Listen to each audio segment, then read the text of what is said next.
The evening sky had turned a deep purple as Kimberly Davis drove home along the quiet suburban streets. After 14 hours at the FBI field office, all she wanted was a hot shower and the leftover pasta waiting in her fridge. The case files scattered across her passenger seat reminded her of the work still to be done.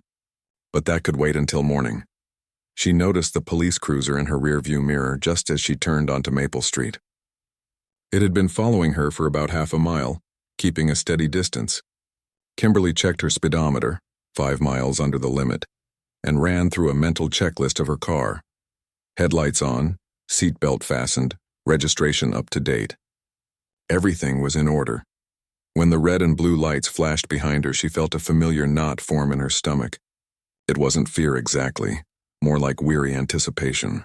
Kimberly pulled over smoothly, positioning her sedan well off the road and placed both hands on the steering wheel where they could be easily seen. 15 years with the Bureau had taught her the protocols from both sides. She watched in her side mirror as the officer emerged from his vehicle.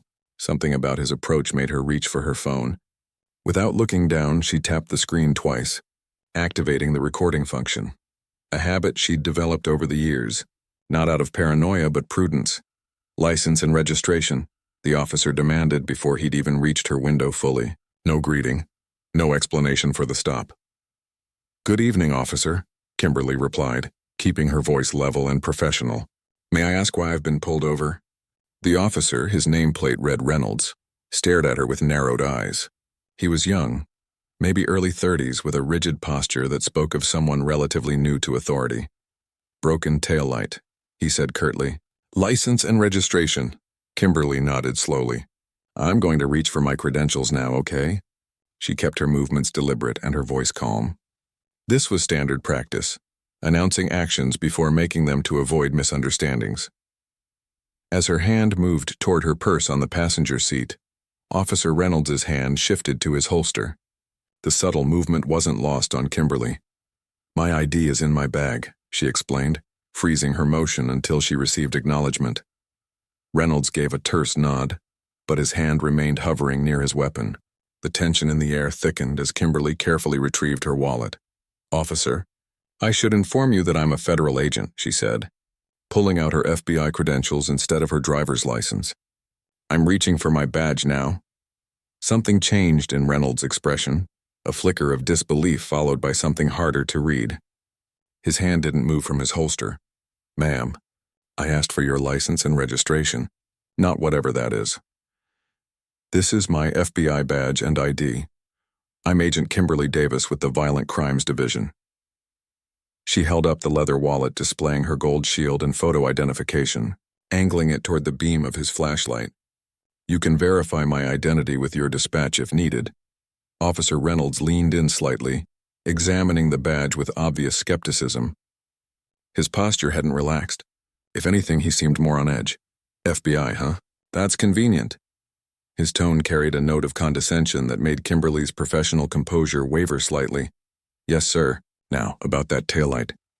"Step out of the vehicle, please." Reynolds cut her off, his hand now fully resting on his holster. Kimberly felt her heart rate quicken, but kept her expression neutral. "Officer Reynolds, I'm happy to comply, but I'd like to understand why that's necessary for a taillight violation." The officer's face hardened. "I'm not going to ask again. Exit the vehicle now." Years of training kicked in as Kimberly assessed the situation. The street was nearly empty, just a few houses with lights on in the distance. No witnesses except for her phone still recording on the dashboard. The knot in her stomach tightened. "I'm going to open my door slowly," she narrated, maintaining eye contact with Reynolds through the window. "I'm unarmed except for my service weapon, which is holstered on my right hip." As she pushed the door open, Officer Reynolds took 2 steps back and, in a motion that sent adrenaline surging through Kimberly's body, drew his gun. "Hands where I can see them. Now." Kimberly raised her hands immediately, her FBI credentials still clutched in her left. "Officer, this is unnecessary. I'm a federal agent and you're currently pointing your weapon at a colleague in law enforcement." "I don't know that," Reynolds replied, his gun steady. "I see a woman with what might be a fake badge refusing to comply with simple instructions." "I haven't refused anything," Kimberly said, fighting to keep her voice steady. "And my credentials are genuine." Call it in if you need to verify. Reynolds' eyes flicked between her face and the badge in her hand. FBI doesn't just let anyone in, you know. The implication hung in the air between them. Kimberly had heard comments like this throughout her career. The subtle and not-so-subtle suggestions that she didn't belong, that her presence was some kind of clerical error or quota-filling exercise, rather than the result of graduating top of her class at Quantico. You're right, she replied evenly. The FBI has extremely high standards. That's why I'm asking you to follow proper procedure. Please call in my badge number or contact your supervisor. Reynolds' jaw tightened. He gestured with his gun. Put the badge on the hood of your car and step back. Kimberly complied, placing her credentials on the warm metal of her sedan's hood. The gold badge caught the glow of the streetlight. The words Federal Bureau of Investigation, clearly visible even from where Reynolds stood. Now turn around and place your hands behind your back. Officer Reynolds. This is escalating unnecessarily, Kimberly said, not moving. I understand you're doing your job, but so am I. What would help you feel secure enough to lower your weapon? For a moment, uncertainty flickered across the officer's face. He was following a script that had suddenly gone off rails, and the deviation seemed to throw him. From the corner of her eye, Kimberly noticed headlights approaching. A car slowed as it passed them, the driver clearly noticing the tense scene unfolding on the roadside. Final warning, Reynolds said, his voice rising slightly. Turn around and place your hands behind your back or you will be forcibly restrained. Kimberly made a quick decision. Compliance now, complaints later. She'd seen too many situations like this turn deadly over simple misunderstandings or ego. She began to turn slowly.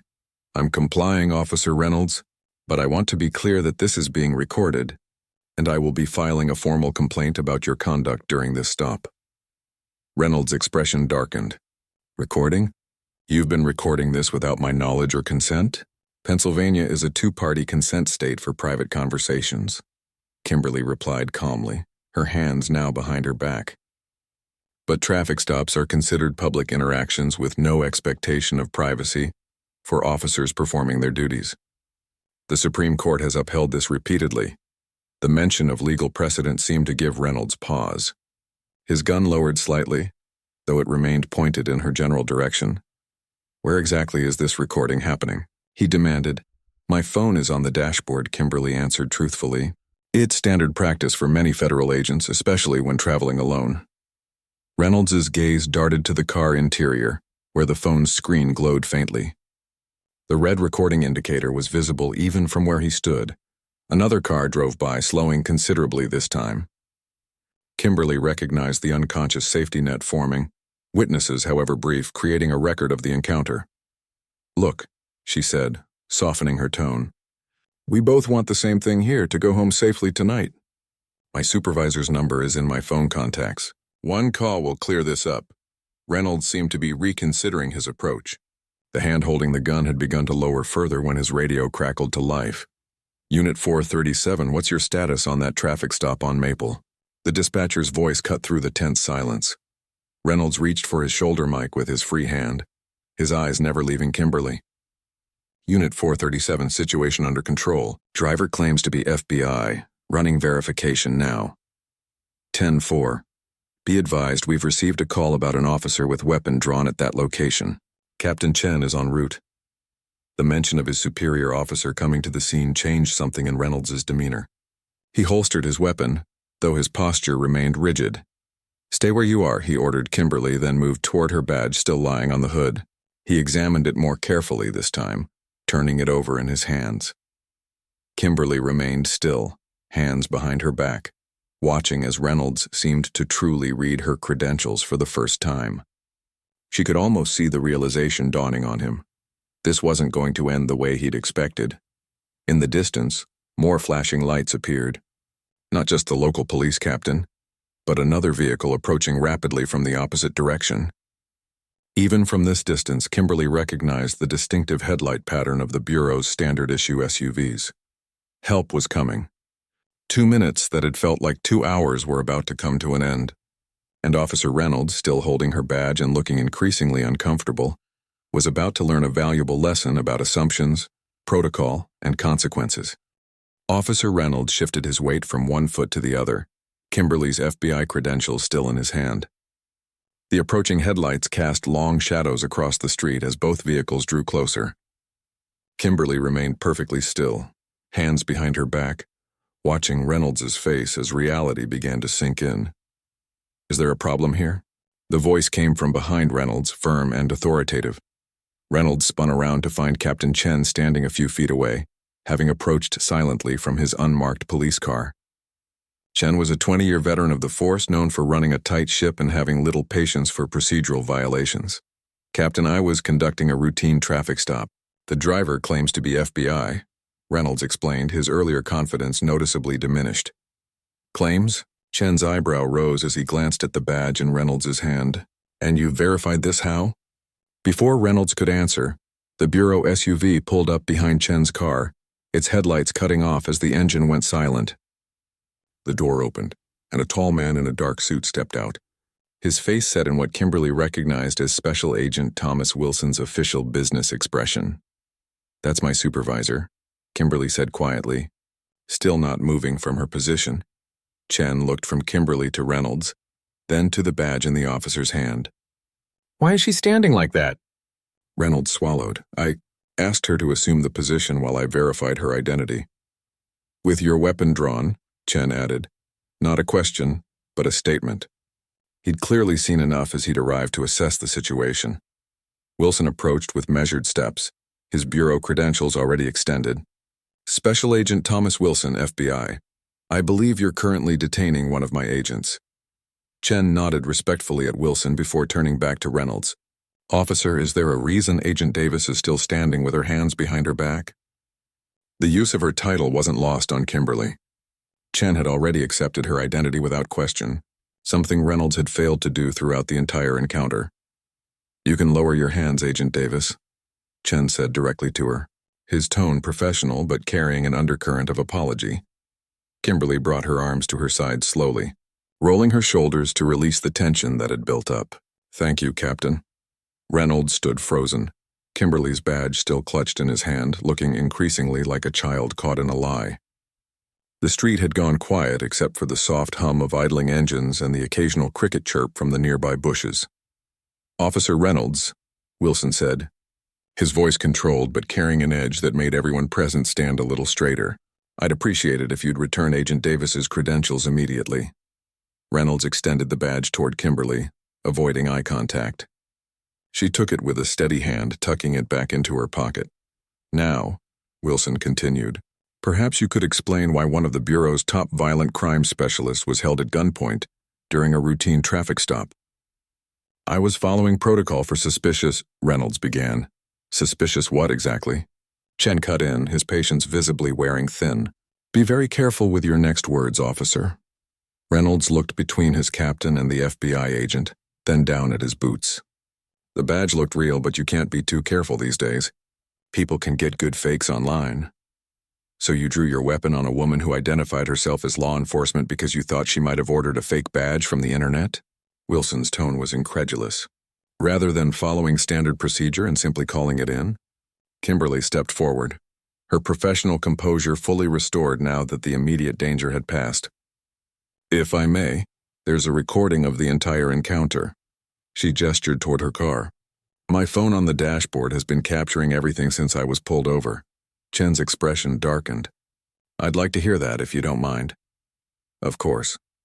Kimberly moved toward her vehicle, aware of Reynolds watching her every step. She retrieved her phone and stopped the recording, then rejoined the group standing in the pool of light from the cruiser's headlamps. "Before we play this," she said, her finger hovering over the screen, "I want to be clear that my intention isn't to cause problems. I just want an accurate record of what happened here." Chen nodded. "Proceed, Agent." Kimberly pressed play, and her earlier conversation with Reynolds filled the night air. The audio was surprisingly clear, capturing every word exchanged between them. When they reached the part where Reynolds had first dismissed her credentials, Chen's jaw tightened visibly. "FBI doesn't just let anyone in, you know." Kimberly's measured response followed, then Reynolds's escalating demands. When the recording captured him drawing his weapon despite her clear identification as a federal agent, Wilson's expression turned to stone. As the recording continued, Reynolds seemed to shrink with each passing second. By the time it reached the radio call from dispatch, he was staring fixedly at the ground. Kimberly stopped the recording and looked up to find all three men watching her with varying expressions: Wilson with controlled anger, Chen with professional concern, and Reynolds with what appeared to be dawning horror at his own actions. "Officer Reynolds," Chen said after a moment of heavy silence. "Give me your weapon." Reynolds looked up sharply. "Sir?" "Your service weapon now." Chen held out his hand, palm up, leaving no room for argument. With reluctant movements, Reynolds unholstered his gun and handed it over. "Grip first, now your badge." This request seemed to hit Reynolds harder than the first. His hand went to the shield pinned to his chest, fingers tracing its outline as if saying goodbye. After a moment's hesitation, he unpinned it and placed it in Chen's outstretched hand. "Return to your vehicle and wait for me there," Chen instructed, his voice level but leaving no doubt that the order was non-negotiable. As Reynolds walked back to his cruiser, shoulders slumped, Chen turned to Kimberly. "Agent Davis, on behalf of the department, I want to apologize for Officer Reynolds' conduct tonight. This is not how we train our officers to behave, and it's certainly not how we expect them to interact with fellow law enforcement." "I appreciate that, Captain," Kimberly replied, her professional demeanor firmly in place despite the adrenaline still coursing through her system. "I understand the pressures officers face during traffic stops." However, this escalated far beyond what was reasonable under the circumstances. Wilson, who had been quietly assessing the situation, stepped forward. "Captain Chen, I'll need a copy of any incident reports filed regarding this stop. The Bureau will be conducting its own review of the matter." Chen nodded. "Of course. I'll have everything sent over first thing tomorrow. We'll be conducting an internal affairs investigation as well." The three of them stood in an uneasy triangle, the red and blue lights from Reynolds' cruiser painting their faces in alternating colors. In the distance, another police vehicle approached, likely backup that had been called when the situation was first reported. "You mentioned a taillight?" Kimberly asked, breaking the tense silence. Chen looked confused for a moment, then understood. "Let me check." He walked around to the rear of Kimberly's sedan, inspecting both taillights. After a moment, he returned. Both functioning perfectly. Wilson's expression hardened further. So there wasn't even a valid reason for the stop in the first place. "That will be part of our investigation," Chen assured him, though his tone suggested he'd already drawn his own conclusions. Kimberly felt a wave of exhaustion wash over her. The adrenaline that had kept her sharp and focused was beginning to ebb, leaving behind a bone-deep weariness. 14 hours at the office followed by this confrontation had drained her completely. "If you don't need me to make a formal statement tonight, I'd like to go home," she said, rubbing her temple where a headache was beginning to form. "I'm happy to come to the station tomorrow," Chen nodded. "That's fine, Agent Davis. We have the recording, and I've seen enough to proceed with immediate administrative action. We can take your full statement tomorrow." "I'll accompany you home," Wilson offered, his protective instincts clearly triggered by the evening's events. "We can deal with the paperwork in the morning." Kimberly appreciated the gesture but shook her head. "Thank you, but I'm fine to drive. It's only a few minutes from here." She needed the quiet, the solitude to process what had just happened. "At least let me follow you," Wilson insisted. "For my own peace of mind." She relented with a small nod, too tired to argue further. As she turned to go back to her car, Captain Chen stopped her with a gentle hand on her shoulder. "Agent Davis, for what it's worth, I want you to know that what happened here tonight is not representative of our department's values. There will be consequences." Kimberly looked back at Reynolds sitting alone in his cruiser, his silhouette barely visible through the windshield. In that moment, she felt no satisfaction at his downfall, only a weary resignation that this was a scene played out too often across the country. "I hope so, Captain," she replied softly, "for everyone's sake." As she slid back into her driver's seat, Kimberly caught sight of her reflection in the rearview mirror. The woman looking back at her seemed older somehow, her eyes carrying the weight of not just this encounter but all the ones that had come before it, and all those that would likely follow. She started the engine, signaled, and pulled carefully back onto the road. In her mirror, she could see Wilson's SUV falling in behind her and, further back, Reynolds' cruiser still parked on the shoulder, its lights flashing uselessly into the empty night. Morning light filtered through the blinds as Kimberly stirred her coffee, Watching the cream create swirling patterns in the dark liquid, she hadn't slept well. Every time she closed her eyes, she saw Officer Reynolds' gun pointed at her, heard his dismissive tone as he questioned her credentials. The pasta she'd been looking forward to had remained untouched in the refrigerator. Her appetite had vanished the moment Reynolds had drawn his weapon. Her phone buzzed on the kitchen counter. Wilson had texted, "Meeting with Internal Affairs at 10, I'll pick you up at 9:30. Kimberly sent a quick acknowledgement and took a sip of her coffee. It was already 7:15. She needed to shower, change, and prepare herself mentally for the day ahead. Reliving last night's events wouldn't be easy, but it was necessary. As she stood under the shower's hot spray, Kimberly found her mind drifting not to Reynolds or the upcoming meeting, but to her father. He'd been a cop in Philadelphia for 30 years before retiring. How many times had he warned her about situations exactly like the one she'd faced? Keep your hands visible. Announce your movements. Stay calm even when they don't. Lessons he'd taught her long before she'd ever considered joining the FBI. By the time Wilson's government-issue SUV pulled into her driveway, Kimberly was waiting on the front steps dressed in a crisp navy suit, her badge and credentials secure in her inside pocket. She'd pulled her hair back into a neat bun, professional and unobtrusive. Today wasn't about making a statement with her appearance. Her words would do that for her. "You doing okay?" Wilson asked as she buckled her seatbelt. "I'm fine," she replied automatically, then caught herself. "Actually, no. I'm angry, and I'm tired. Not just from last night, but from all of it." Wilson nodded, understanding without her having to elaborate. As a black man 20 years her senior in federal law enforcement, he'd walked the path she was on now, had faced his own versions of Officer Reynolds countless times. "The recording makes a difference," he said after a moment, pulling away from the curb. "Without it, this would be your word against his." "I know." Kimberly gazed out the window at the passing houses, each with their neatly trimmed lawns and carefully tended gardens. "But it shouldn't have to be that way." "No," Wilson agreed. "It shouldn't." The police station was a modern two-story building of glass and brick, the American flag fluttering above the entrance alongside the state flag. As they pulled into a visitor's parking space, Kimberly noticed Captain Chen waiting for them at the entrance, his expression somber. "Agent Davis, Agent Wilson." He greeted them with a firm handshake. "Thank you for coming. The Internal Affairs team is ready whenever you are." He led them through the bustling station, past the front desk where officers and civilians alike paused their conversations to watch them pass. News traveled fast in law enforcement circles. By now, everyone in the building likely knew why they were there. The meeting room was small but well lit, with a long table surrounded by uncomfortable-looking chairs. 3 people were already seated, a woman in a charcoal suit who introduced herself as Lieutenant Rivera from Internal Affairs, a middle-aged man who turned out to be the department's legal counsel, and a younger officer who would be recording the proceedings.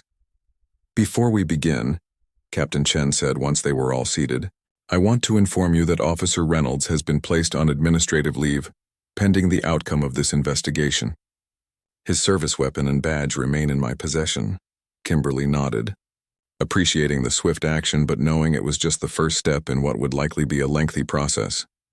"We've reviewed the audio recording you provided." "Agent Davis," Lieutenant Rivera began, her tone professional but not unkind. "But we'd like to hear the events in your own words. If you don't mind."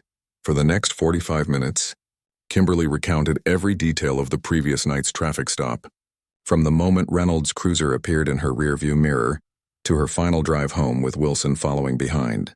She described Reynolds' demeanor, his refusal to acknowledge her credentials, and the moment he drew his weapon despite her clear identification as a federal agent. "At any point," Rivera asked, "did you feel your life was in danger?" Kimberly met her gaze steadily. "Yes. When an officer draws his weapon without cause and refuses to acknowledge valid identification, the situation becomes unpredictable and dangerous. I've worked enough cases involving officer-involved shootings to know how quickly things can escalate." Rivera made a note, then slid a folder across the table. "This is Officer Reynolds' personnel file. He's been with the department for 4 years. 2 prior complaints for excessive force, both involving traffic stops of minority drivers. Neither resulted in disciplinary action due to lack of corroborating evidence." Kimberly opened the folder, scanning the contents. Reynolds' official photo stared back at her, his expression stern and unsmiling. She recognized the face of a man who viewed his badge as armor, rather than responsibility. "And if I hadn't been recording?" she asked, though she already knew the answer. "It would be more difficult to establish the facts," the legal counsel admitted. "Your status as a federal agent would carry weight, but without the recording, it would be his word against mine," Kimberly finished for him. Just like those other two complaints, an uncomfortable silence settled over the room. Wilson shifted in his chair, his expression carefully neutral, but Kimberly could sense his frustration mirroring her own. "The difference this time," Captain Chen said finally, "is that we have irrefutable evidence, and I want to assure you both that the department takes this very seriously." "Seriously enough to fire him?" Wilson asked bluntly. The legal counsel cleared his throat. "That's a possibility, depending on the findings of the full investigation. At minimum, there will be suspension without pay, mandatory retraining, and a permanent note in his file. Which means he could be back on the streets in what, a month? 2? Kimberly couldn't keep the edge from her voice. "And what happens the next time he pulls over someone who looks like me but doesn't have a badge or a recording?" No one had an answer for that. The young officer taking notes stared fixedly at his laptop, his fingers motionless over the keys. Lieutenant Rivera leaned forward. "Agent Davis, I understand your frustration. I really do. But I need you to know that this isn't just going through the motions. The recording you provided gives us grounds for action that we don't usually have. There's something else you should know," Captain Chen added. "After reviewing the footage from Officer Reynolds' body camera and your recording, we've determined there was no taillight malfunction. The stop itself was invalid. This confirmation of what they'd suspected the night before hung heavy in the air. An invalid stop followed by an escalation to deadly force. The pattern was all too familiar." "I'd like to make a formal statement," Kimberly said after a moment. "Not just for your internal investigation, but for the record. As a federal agent and as a citizen." Rivera nodded, signaling the young officer to prepare for dictation. Kimberly took a deep breath, organizing her thoughts. When she spoke, her voice was clear and steady, each word carefully chosen. "Last night I was unlawfully detained by Officer James Reynolds during an invalid traffic stop. Despite identifying myself as a federal agent and presenting proper credentials, Officer Reynolds drew his weapon and treated me as a threat. His actions were not only unprofessional but dangerous and potentially deadly. This incident is not isolated but part of a pattern of behavior that this department has previously overlooked. I am formally requesting that Officer Reynolds be removed from duty permanently, as his judgment and conduct demonstrate he is unfit to carry a badge and gun."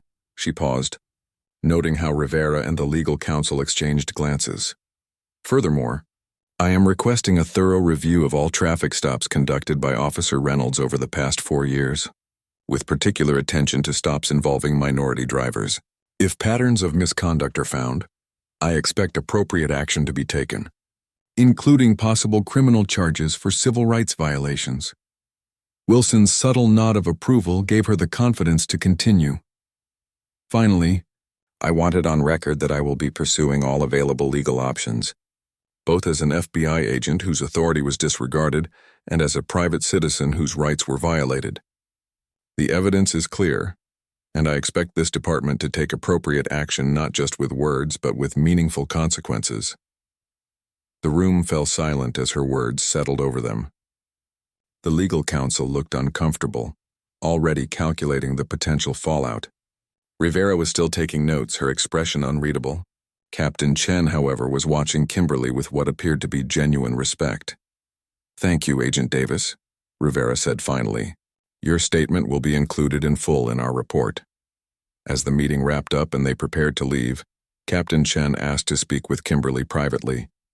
Wilson gave her a questioning look, but she nodded that it was okay. Once the others had filed out, Chen closed the door and turned to face her.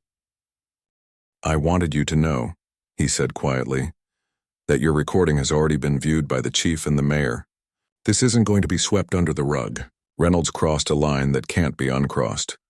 Kimberly studied his face, looking for any sign that these were just empty reassurances. What she saw instead was determination. "I hope you're right, Captain," she replied, "because next time the person on the other end of his gun might not have a badge or a recording. Chen nodded gravely. I know, and that's why there won't be a next time. Not in my department. As she left the station with Wilson, stepping into the bright mid-morning sunlight, Kimberly felt something she hadn't expected. A small sense of hope. The fight wasn't over, it was barely beginning, but for once, the evidence was too clear to ignore, the truth too loud to silence. 3 days after the incident, Kimberly sat at her desk at the FBI field office, trying to focus on the case files in front of her. The Sanderson kidnapping had new leads that needed her attention, but her mind kept drifting back to Officer Reynolds and the traffic stop.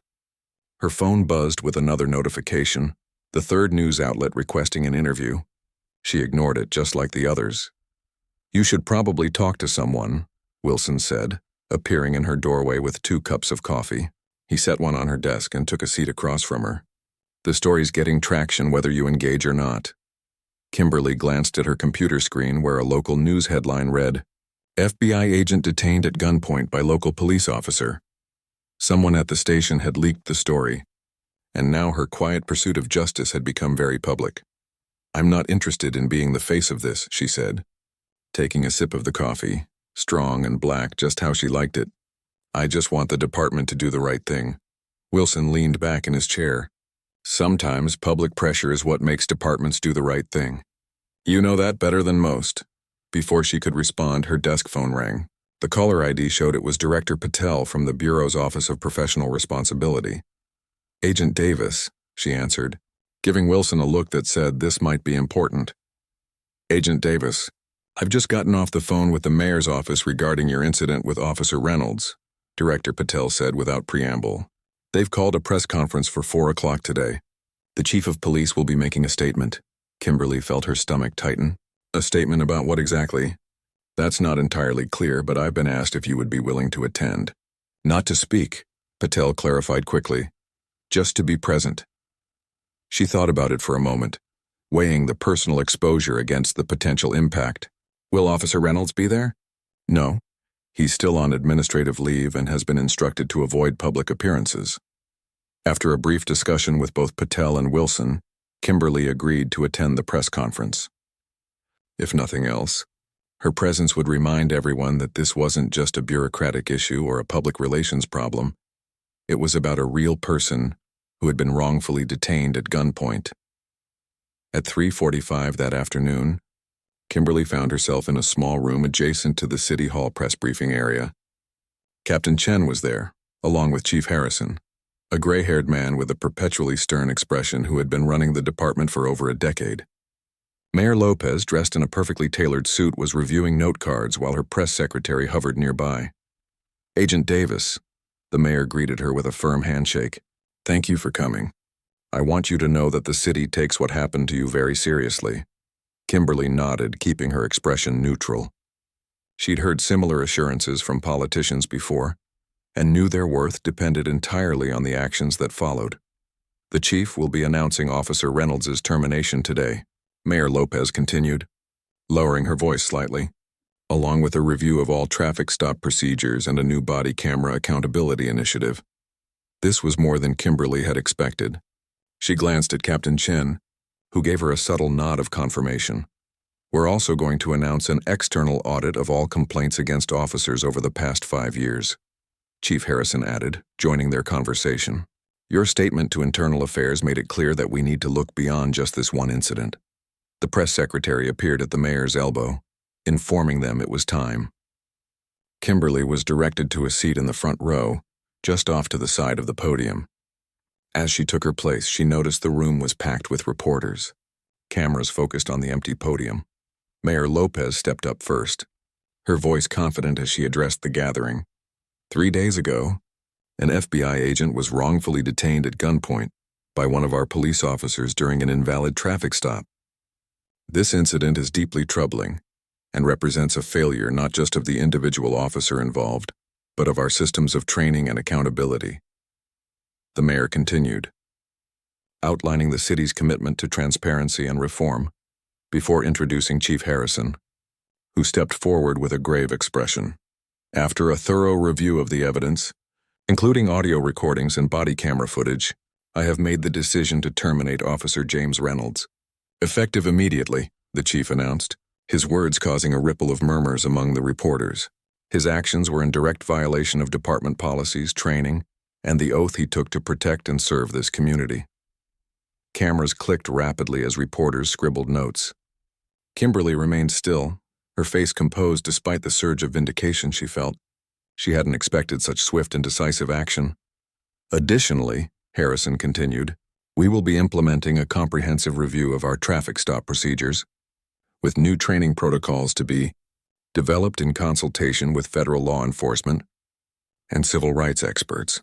The chief then detailed the external audit of past complaints and the enhanced body camera program, which would include automatic uploading of footage and stricter penalties for officers who failed to activate their cameras during stops.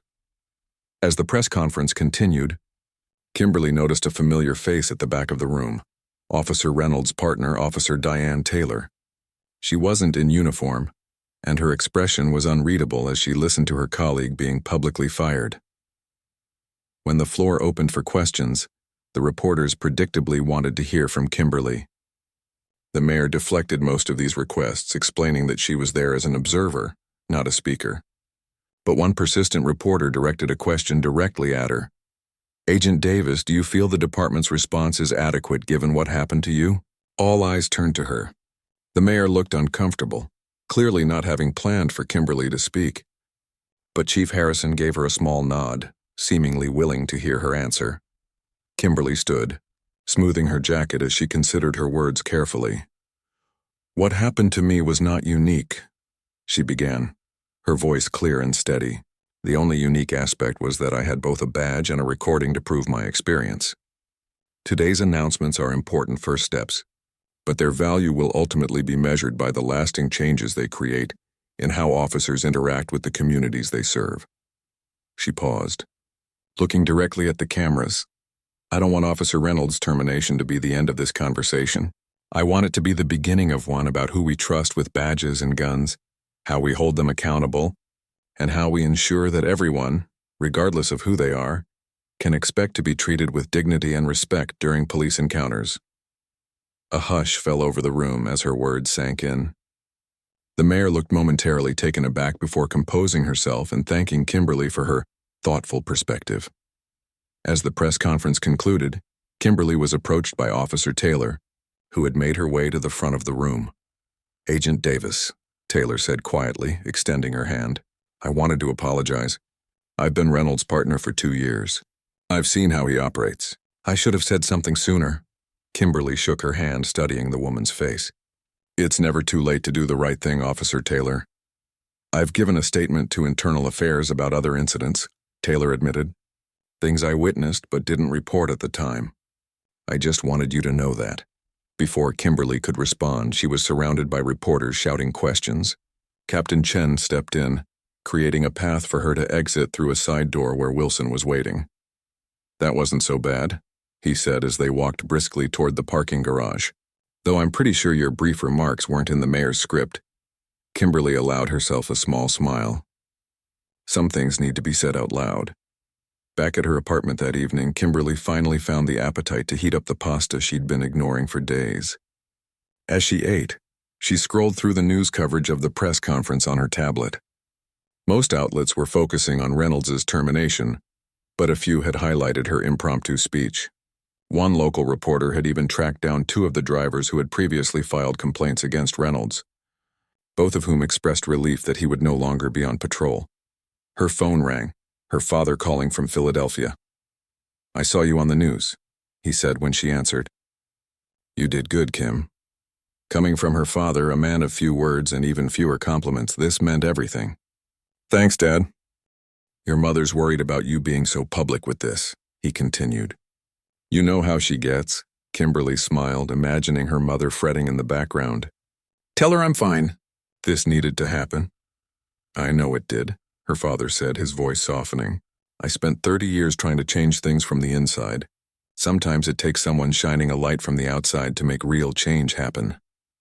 After they hung up, Kimberly stood by her living room window, looking out at the quiet street below.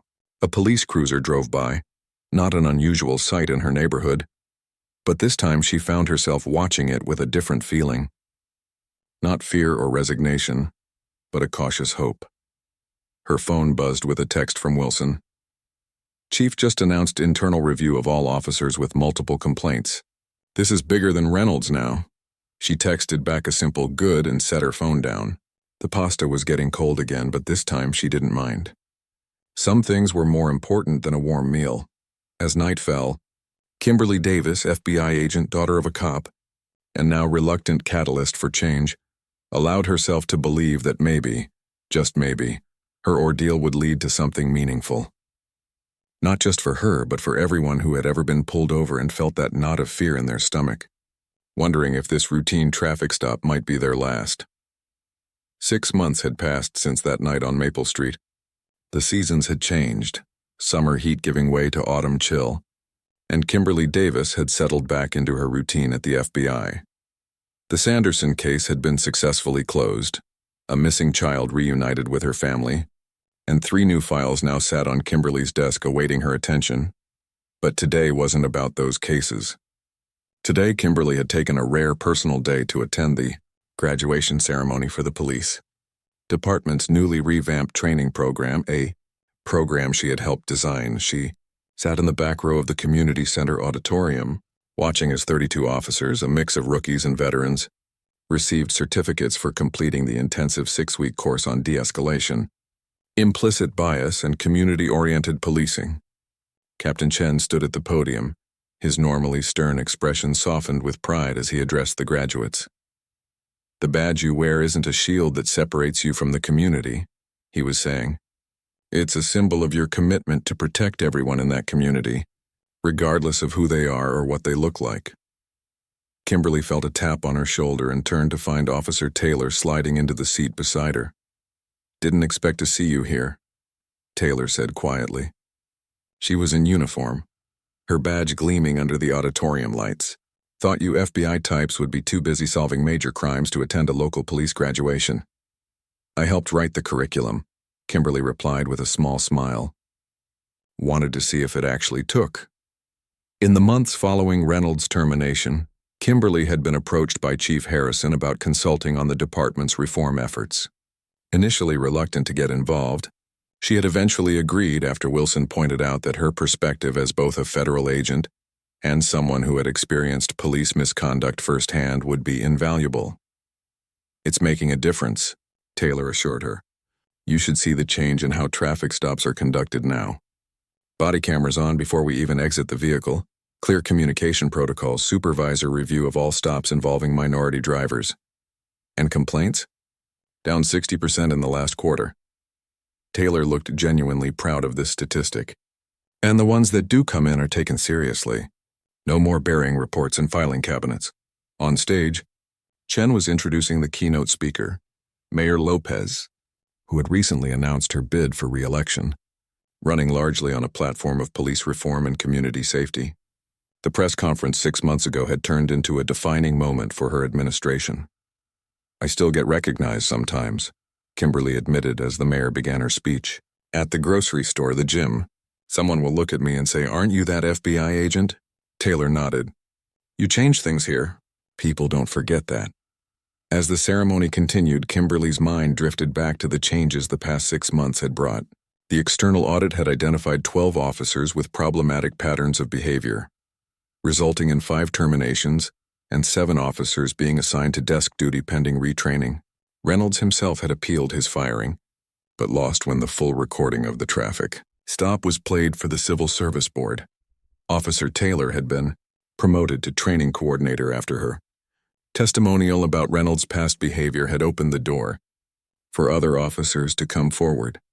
The blue wall of silence hadn't crumbled entirely, but significant cracks had appeared.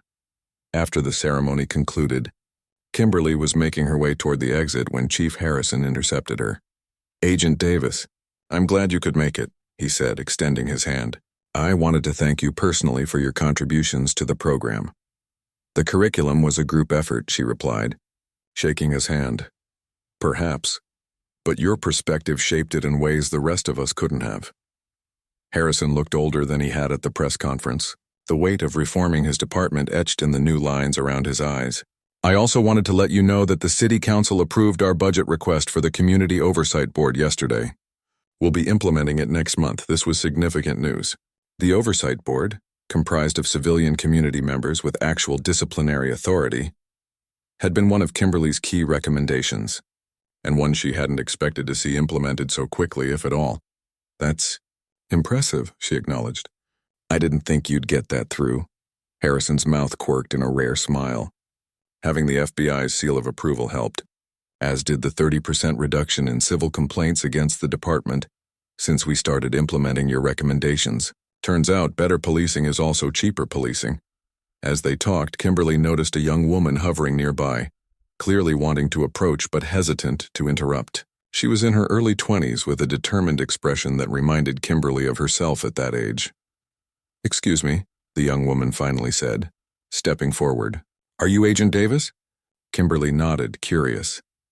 "I'm Michelle Lee. I just wanted to thank you." She gestured to the certificate in her hand. She was one of the new recruits who had graduated today. "I was in college when your story hit the news. It's what made me decide to join the force instead of going to law school." "Really?" Kimberly was genuinely surprised. "Yes. I figured the department needed people who understood what it's like to be on the other side of a traffic stop." Michelle's eyes were earnest. "You showed that one person really can change the system." Kimberly wasn't quite sure how to respond. She hadn't thought of herself as an inspiration. She'd just been trying to hold one officer accountable for his actions. "The system still has a long way to go," she said finally. "I know," Michelle agreed. "That's why I'm here." After the reception, Kimberly found herself driving down Maple Street, almost without conscious decision. She slowed as she passed the spot where Reynolds had pulled her over that night. It looked different in daylight. Just an ordinary stretch of suburban road with neatly trimmed lawns and mailboxes standing at attention. Her phone rang through the car's speakers. It was Wilson. "How was the graduation?" he asked when she answered. "Enlightening," she replied, pulling over to the exact spot where she'd been stopped 6 months ago. "They're actually implementing the Oversight Board." "Told you," Wilson said, and she could hear the smile in his voice. "Sometimes it takes someone like you to shake things up." "Someone like me?" "Someone who doesn't back down, who has the evidence and the platform to make people listen." There was a pause before he added, "The director wants to see you tomorrow, by the way." Kimberly felt a flutter of apprehension. "About what?" "The Justice Department is putting together a task force on police reform. They want an FBI liaison." Your name came up. She sat in silence for a moment, staring at the spot where Officer Reynolds had once stood with his gun drawn, questioning her right to exist in this space. "It would mean more public exposure," Wilson warned when she didn't immediately respond. "More scrutiny." "I'll think about it," she said finally. After hanging up, Kimberly remained parked for a few minutes, watching as a patrol car drove slowly past. The officer inside gave her a respectful nod. She'd become recognizable to most of the local force over the past months of collaboration. Her father had called just last week, proud but concerned about her increasingly public role in police reform efforts. "Just be careful," he'd cautioned. "Change doesn't come without resistance." He wasn't wrong. There had been pushback, angry letters, social media harassment, even a few threats that the Bureau had taken seriously enough to increase security at her apartment building for a few weeks. But there had also been an outpouring of support, not just from the community but from officers themselves, many of whom had entered the profession with genuine intentions to serve and protect. As Kimberly pulled back onto Maple Street and continued her drive, she thought about Michelle Lee and the other new recruits. They represented something hopeful, a new generation entering law enforcement with their eyes wide open, aware of the system's flaws but committed to changing it from within.